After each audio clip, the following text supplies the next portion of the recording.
Music by Rajesh Sani. दौरा फलवा से दिहनी सजाई रउआ लीना माथा पर उठाई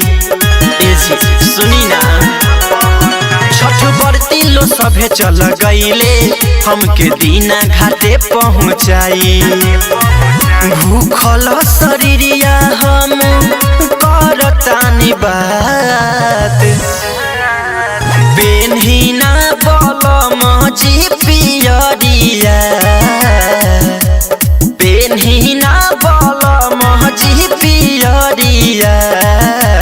चहली छठी माई के घाट चहली छठी माई के घाट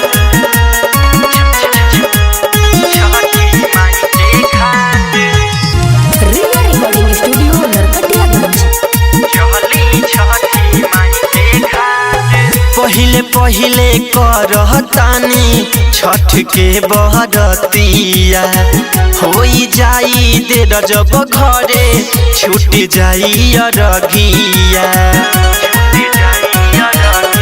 हमारा बतिया के मानी नहाली जी रउआ माथे दौड़वा उठा लीजी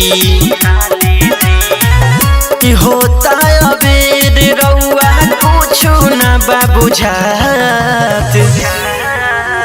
बेनहीना बलम जी पियरिया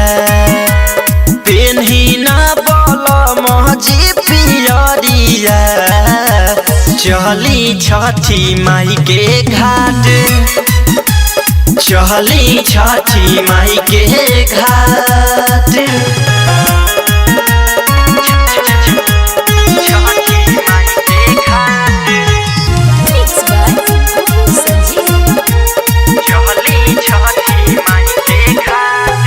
करे के पूजाई बाटे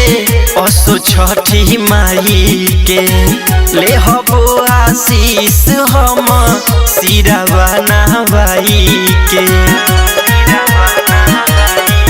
मोरा मनवा के ललसा पुराई हो जोड़े जोड़े कोसी घरे भराई हो गोलू सन जीवराम बोली सुन अनुराग बेनहीना बलम जी पियरिया बेनहीना बलम जी पियरिया चहली छठी माई के घाट चहली छठी माई के घाट रिया रिकॉर्डिंग स्टूडियो नरकटियागंज।